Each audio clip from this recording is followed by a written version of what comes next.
Welcome to A Touch of Grey Matter. I'm your host, Dave Sokolowski. As always, I'm with Barry 3D Carter, who is still in shock over what I've just shared with him. You'll notice that Thomas and Zulf are not here. They're dealing with other stuff right now, and that's fine. We're going to do the show. Very special thank you to Jaybird Digital Arts. Jay, we love you, brother. You make us look good. He does the overlays. If you need anything done, seriously, get in contact with him. Now, somebody sent me something on social media, and I'm always kind of like, do I really care? And this one kind of caught me off guard to the point where, you know, I've looked it up and I've kind of like went, oh, shit. This isn't just fucking around. This is like actual, like, so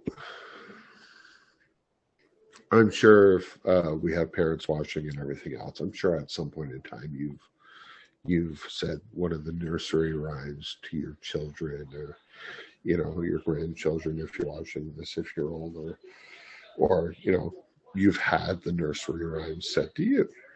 You know, stuff like simple stuff like, do you know the Muffin Man? Or Jack and Jill went up the hill. Or Humpty Dumpty. Or what was some of the other ones there? Rockabye Baby. Rockabye Baby. I fell down a rabbit hole because there's Baba Black Sheep as well. There's like there's so many. Just incredible, like so all these like nice and cheerful, you know, nursery rhymes that we're saying to children are hugely fucked up. So we'll start with my favorite. Do you know the Muffin Man? Oh, Muffin Man, God. the Muffin Man. Do you know the Muffin Man, who lives on Drury Lane between 1589 and 1598, who is also known as Frederick Thomas Linwood? But he also had another name. He went by the name of the Drury Lane Dicer.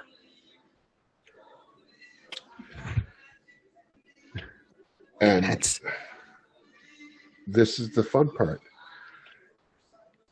It's been reported that he's killed 15 children by dragging them into a field and luring them into, like, you know, dark alleys and whatnot with a muffin tied to a string. So first of all, fuck Shrek.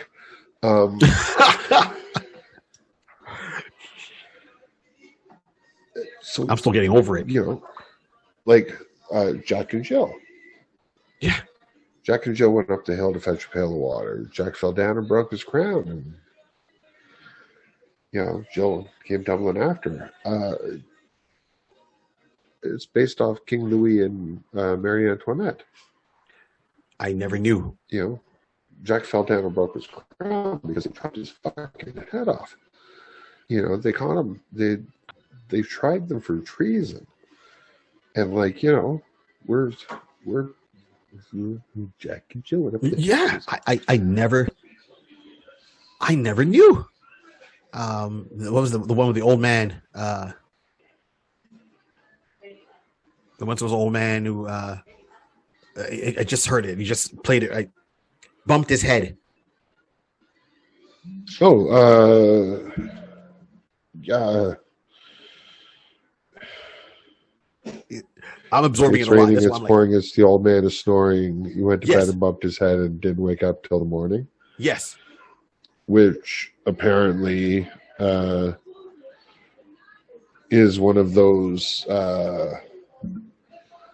Zelf always likes them, the Mandela effect. Right.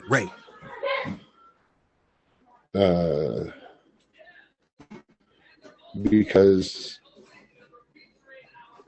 apparently, I'm just trying to get the right one.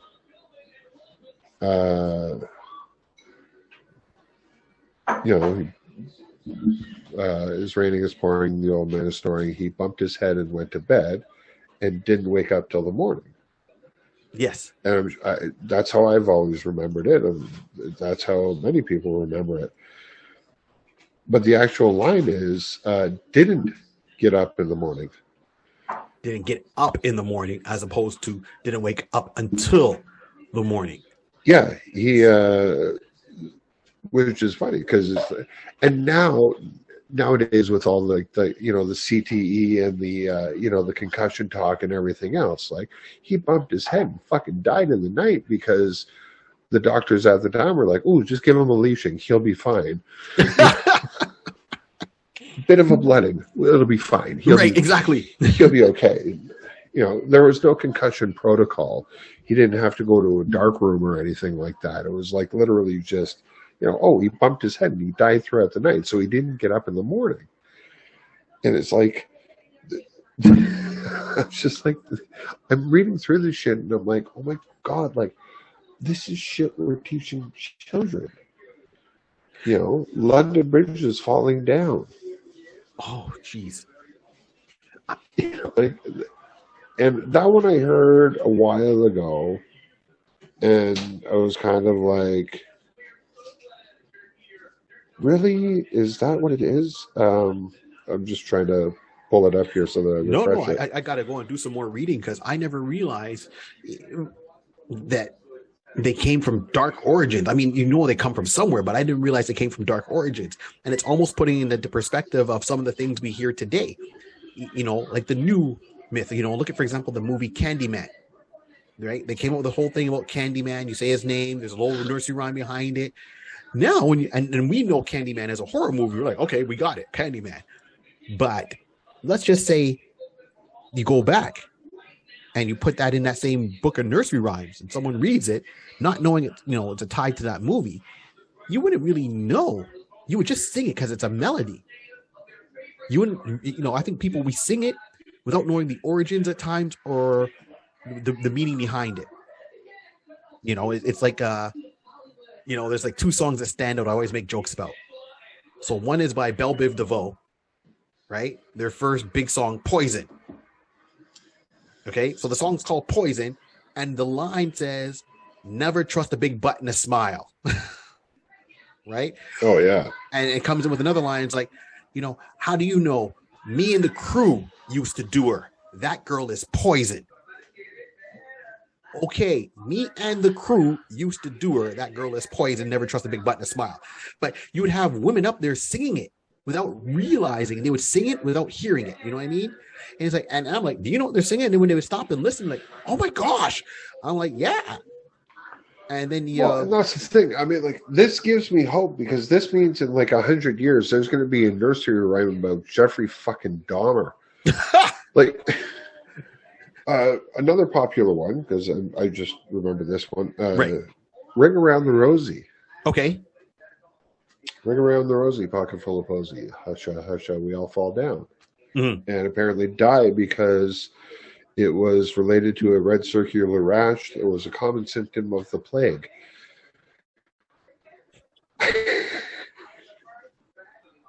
But we sing this.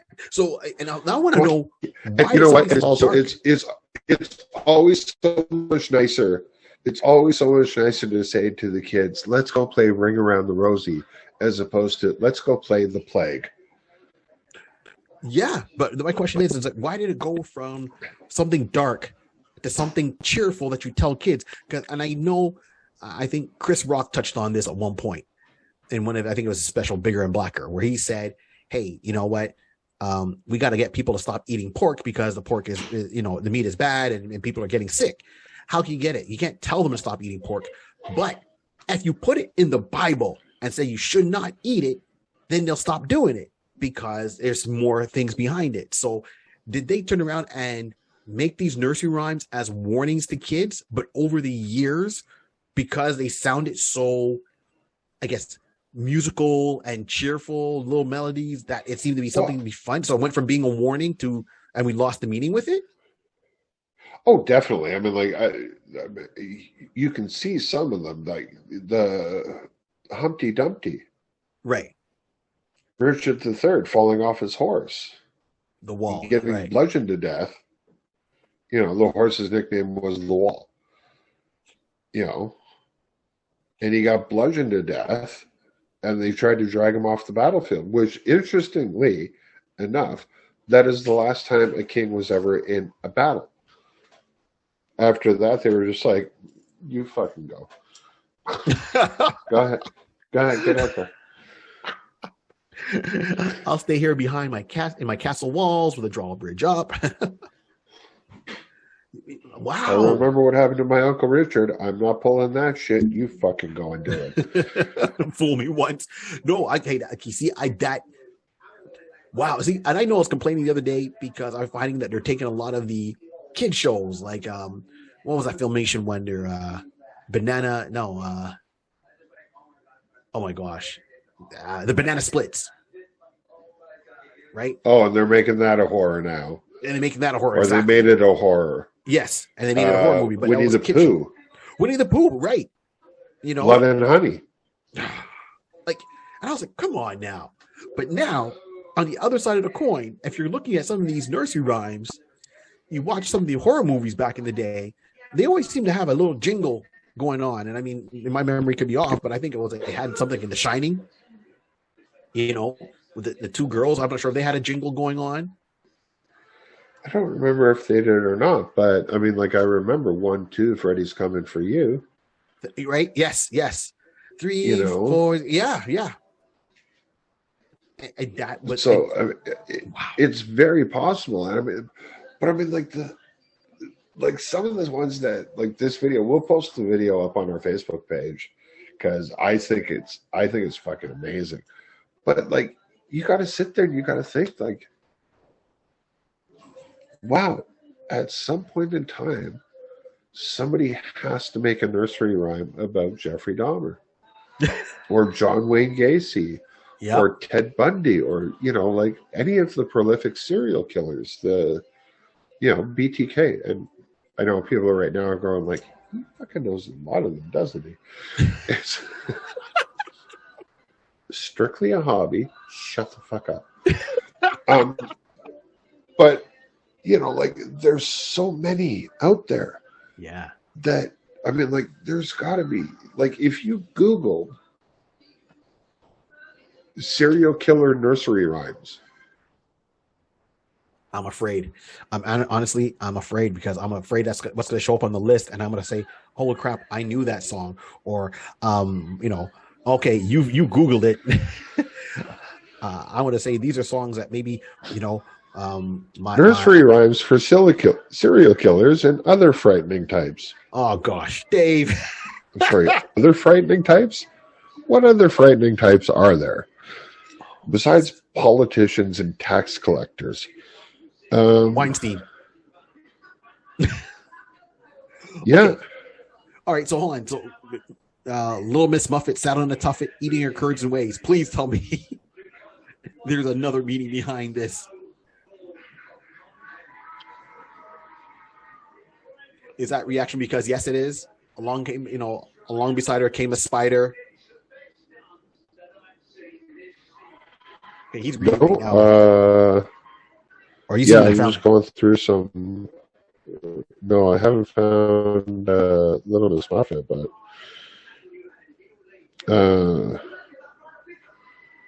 Little Bo Peep's in trouble deep and isn't sure what she should turn. She stuck the mister with her sewing scissors. Last time her affections were spurned. She doesn't take no well. Fucking sheep, eh? Doesn't take no well. I'm not taking no for an answer. Fuck you.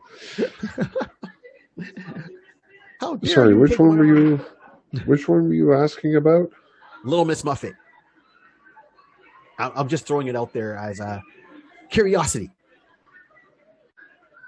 Because if it's something about Little Miss Muffet, and it comes because I know, like me, I don't like spiders, right? So little Miss Muffet sat on her tuffet, eating her curds and whey. Along came a spider, sat down beside her.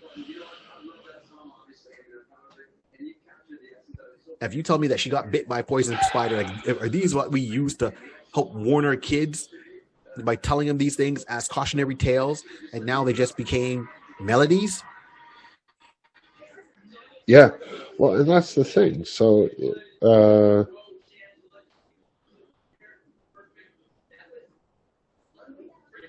no, it doesn't seem like there's an alternative.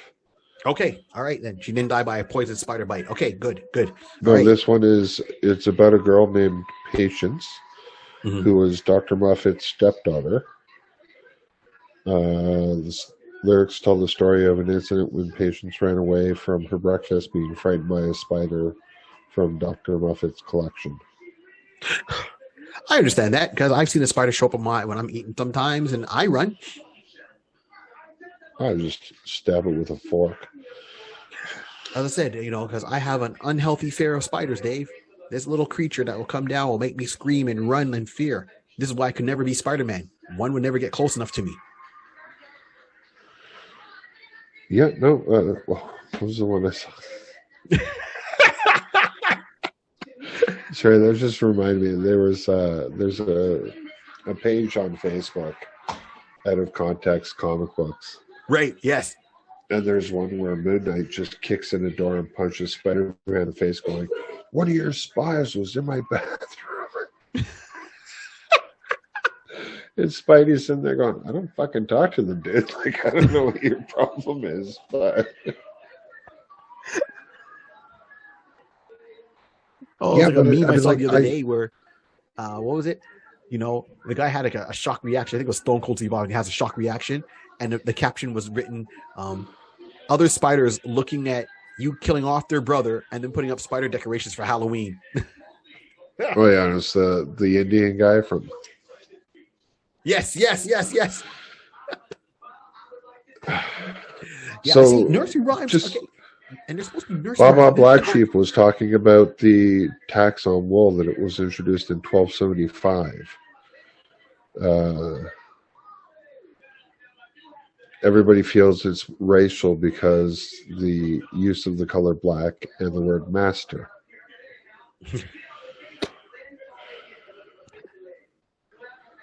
So why are they nursery rhymes? Because nursery implies youth, child. Like I'm really curious. Like, I mean, were they supposed to be a warning, and we've lost the meaning in translation?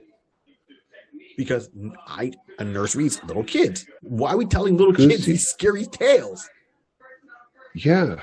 Wow, man. Like, you see, this is what happened with society, because if that's the case, what we were doing to kids years ago, and that's what you grew up with your parents, depending on your age, singing to you, or you sung to your kids, and then you look at what's happening today now, this whole woke culture, man, kids are soft. So, yeah, going back to London Bridge is falling down. Right. There's two ways of looking at it, apparently, depending on who you ask. It could be about a 1014 Viking attack, okay, which I'm all for. I'm just going to say, like, got me over. I'm good with it.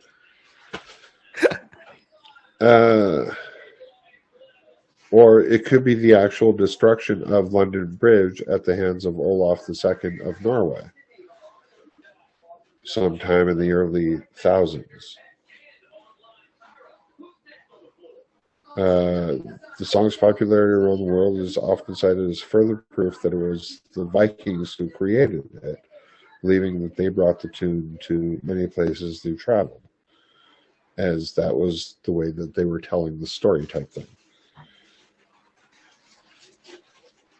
Mary, Mary, quite contrary. How does your garden grow? Right, okay. Contrary is one way to describe a murderous psychopath. No, man. This popular English nursery rhyme, which reads like a solicitation for gardening advice, is actually, according to many, a recounting of the homicidal nature of Queen Mary I of England, also known as Bloody Mary.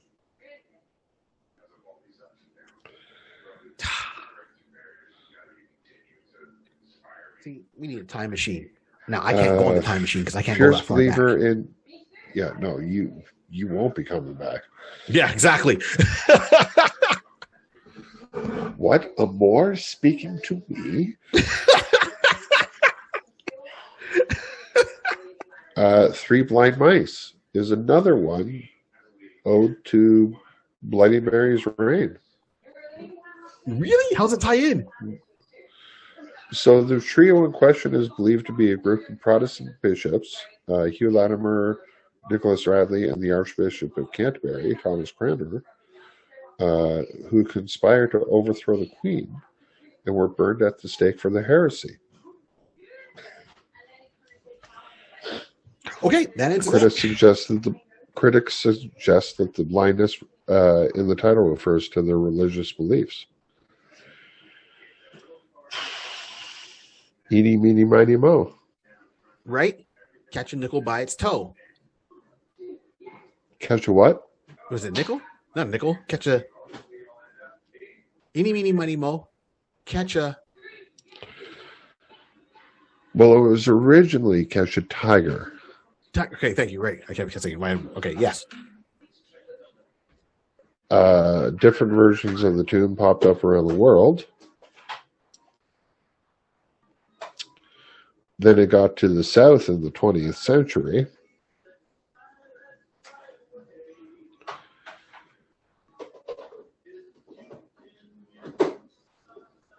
What were they catching by a toe? I can't say it. You can. For anyone watching. Okay.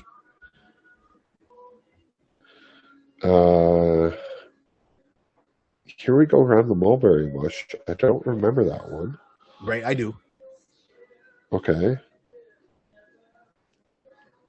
Because what I know, I can't remember the name of the company, but there was a company that would put out all these children's books. They were like not many pages. There was hardcover, but they were all nursery rhymes. Like My First Books or type thing. Yeah. Yeah, exactly. And then one was just all nursery rhymes. And I remember being a young kid, and my mom bought this book for me to read to me. And it was just a one-page nursery rhymes. I'm sure I still have it at my parents' house if I look for it. Here we go around the mulberry bush is often sung as part of a children's game. Historian R.S. Duncan, a former governor of England's Wakefield prison, suggested that the song originated with that 420-year-old institution's female prisoners who exercised around a mulberry tree.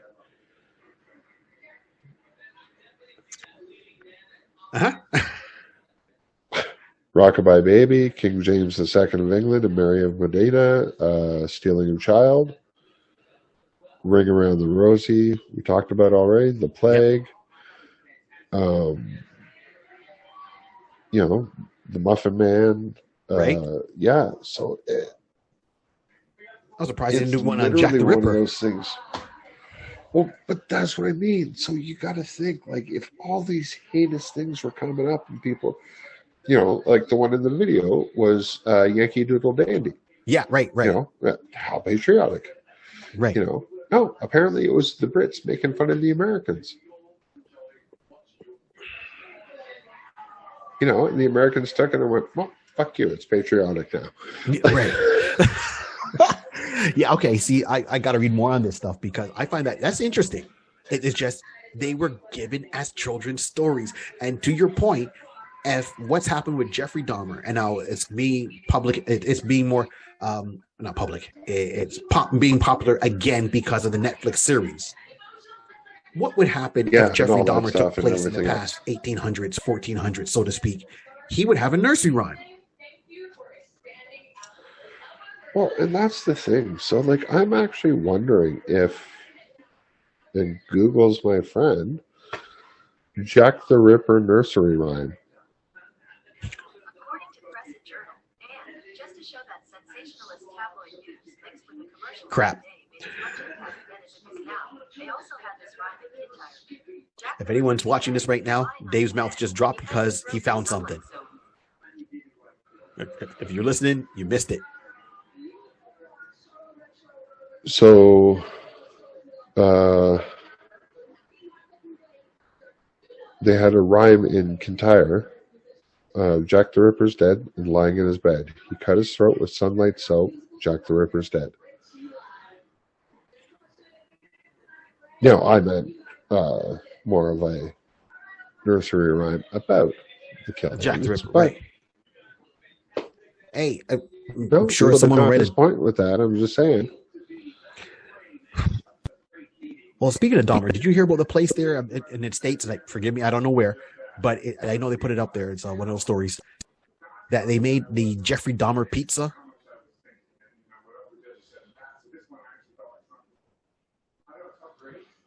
No.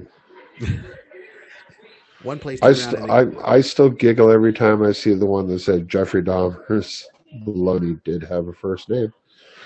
Ouch. No, ouch. This place put up, let me see if I can find it real quick. They made a Jeffrey Dahmer pizza that they're selling to the public. And I was like, okay, ouch, no. I don't know who they thought that was in good taste. Here we go. Of course. And where it had to be, if it ain't Florida, Texas. Jeffrey Dahmer special. Serial killer inspired pizza lands eatery in hot water.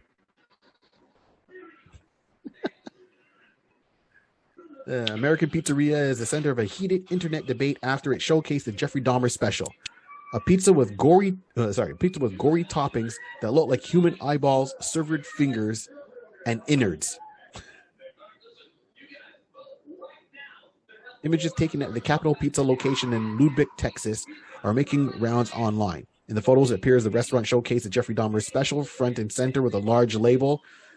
TMZ interviewed the restaurant owner, good old TMZ, who said one of the servers came up with the concept in honor of Halloween and the Dahmer series. The macabre creation criticizes less. Thank you, macabre. Thank you. Creation has citizens less than thrilled with it. Oh, it looks nasty. Can't understand why. It looks nasty. I mean, think about it. Half the internet lost their shit about pineapple on pizza. Yeah. Well, I can show you this, though. There's no pineapple on this pizza. And it's out there. If you look it up, you'll find if you put Jeffrey Dahmer special or Jeffrey Dahmer pizza, it looks, oh my gosh. So, it looks nasty, man. Halloween brings out the worst. Be it things going too far. And sometimes the best. Yeah, sometimes the best. And every once a year, that uncle comes out saying, hey, everyone, I'm cross-dressing just for the day. It's only for Halloween. I'm not hiding anything. Yeah, well. All right, so that's it. Yeah. That's it for our show. Remember, before you put your children to bed, sing them a nursery rhyme. So for Barry 3D Carter, I'm your host, Dave Sokolowski. Remember, there's a lot of good people in the world. If you can't find one, be one.